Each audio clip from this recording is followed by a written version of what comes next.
Cup, like the Aussie Rules Grand Final, like the Rugby League Grand Final. Bathurst and Mount Panorama have become a great part of the Australian sporting tradition. For Bathurst itself, it's a multi-million-dollar industry. Between 40 and 60,000 people are expected out this weekend for this, the Primus 1000 Classic. The city of Bathurst sits in a valley paying homage to the mountain above. It's a farming community, a university town, but most of all, it's Australia's V8 base. Mount Panorama and Bathurst are synonymous, and it's amazing that people from all over the world have heard of Mount Panorama. 35,000 people live here. That population set to more than double for the Primus 1000 Classic.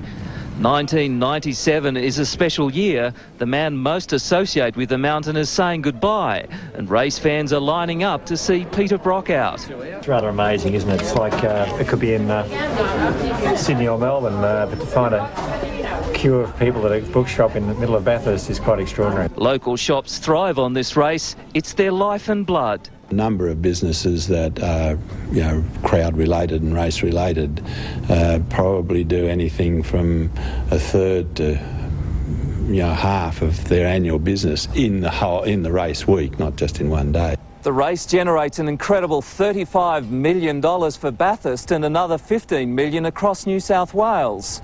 Every week of the year, literally thousands of people come here to the mountain just to take a drive around the famous track.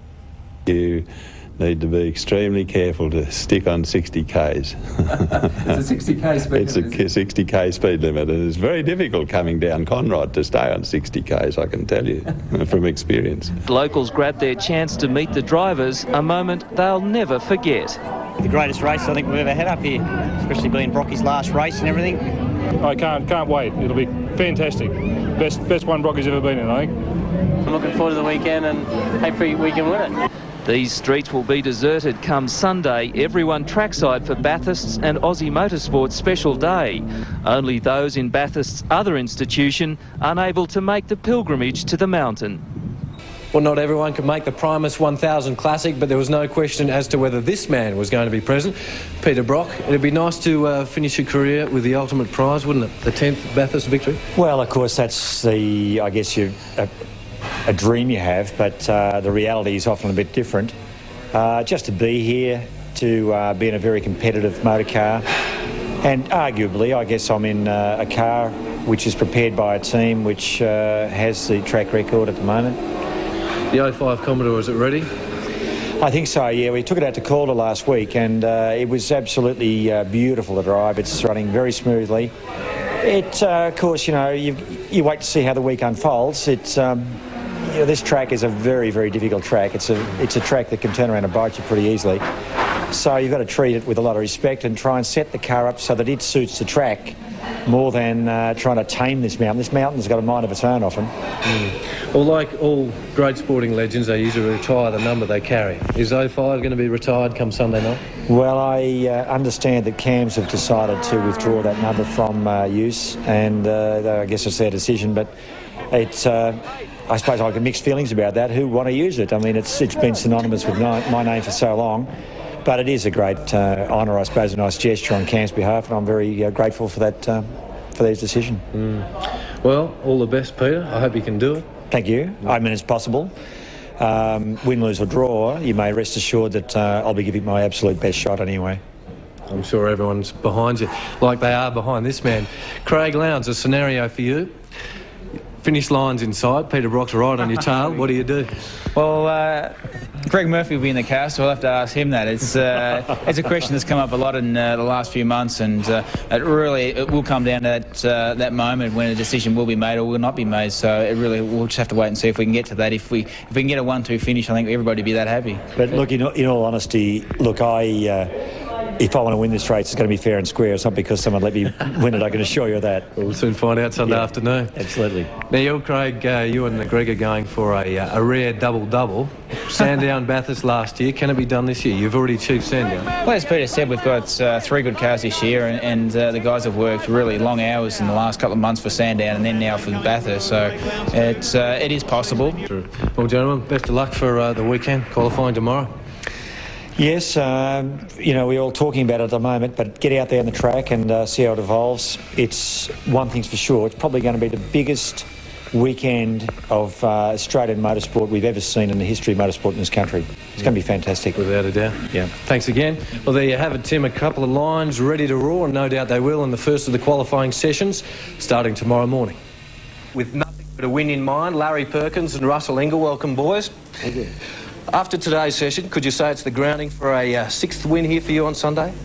Well, I don't know about that yet, but so far so good. Nothing's gone wrong. The engine's going fine. We're both driving it okay. And we just spent the whole day testing brakes and tyre testing, actually, which that's the most crucial part of this. If we get all that right, you never know. It could be our sixth. Now, you bought a brand new car here. How's that settling in?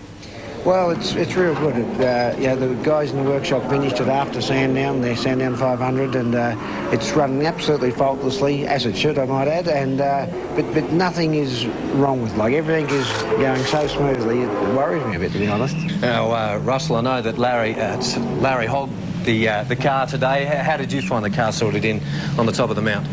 Well, I had a session this afternoon which was dedicated to second drivers. So I had an hour in this afternoon, but we were, as Larry said, doing tyre testing today. He did a majority of that at the beginning of the day, and it is very important to select the right tyre here.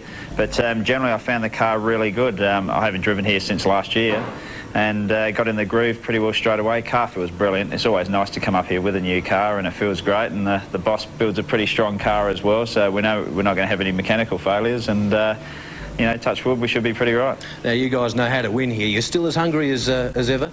Oh, for sure. I mean, it's one of those places, Bathurst, that you always want to win this race, and I know both of us are as focused as ever, probably more so this year than any other year, including 95. And everyone's feeling real good. The team's on a fairly high at the moment, so I mean, it's all the signs are there for a good result. Thanks, Russell. Thanks, Larry. Hope we're talking about you tomorrow night after the qualifying session. Well, Tim and Bargwanna has grabbed provisional pole ahead of tomorrow's top 10 shootout for the Primus 1000 Classic at Bathurst. Peter Brock is second fastest after an incident-packed day on the unforgiving Mount Panorama circuit. With a top 10 spot the other side of qualifying, some were in a hurry to get there. Gavin Monaghan and Mike Conway paid a price, their Falcon getting a taste of the barrier. So too did the Castrol Cougar car under the guidance of Melinda Price. Coming to grief at Griffin's Bend, the Larry Perkins-backed Commodore bounced off both walls before coming to rest. I think maybe Melinda should settle down a little bit, but you know, it's one of those things that we want to improve our times as much. Peter Brock was left stranded on the same section of track with engine trouble. Like the path back to the pits, his day was not going in the desired direction. Engine just cut out going up Mountain Straight. Unknown reason at the moment, just oil pressure's good, fuel pressure's good, just cut out, seemed like it's electrical or something like that. All was well for the 1.5 Commodore in the morning session. The afternoon was a different story. Here's Barry. Yeah, just got away just about an inch earlier in, and he would have been okay. Whack into a crunch. I'm not concerned. We're just happy we're in the top 10. There's a lot of work to do. The guy's got a hell of a lot of work to do on the car. With no luck for Brock and next to no time left in qualifying, Mark Scaife powered the 05 car around in close to provisional. He broke the 2-minute 11 barrier, but had to give it up to young lion Jason Bargwanna. A surprise packet, he recorded a time of 2 minutes 10.92. Coming into this weekend, we're a bit of an unknown quantity, and I always knew that we were going to have a good car. The Holden Racing team provided us with a fantastic motor car.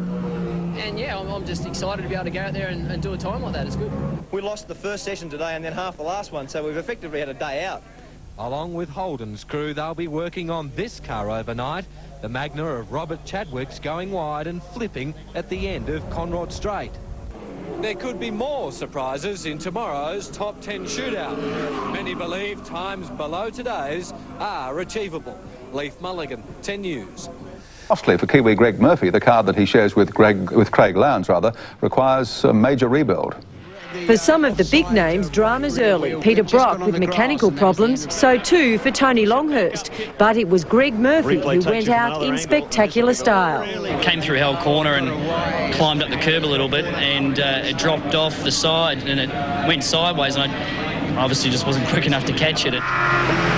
On track, young Commodore driver Jason Bargwanna turning up the tempo. The 25-year-old, the fastest in qualifying, lapping the Mount Panorama circuit in 2 minutes 10.9 seconds. Bargwanna's effort just edging out the Scaife-Brock combination. Glenn Seaton claiming third spot, Gardner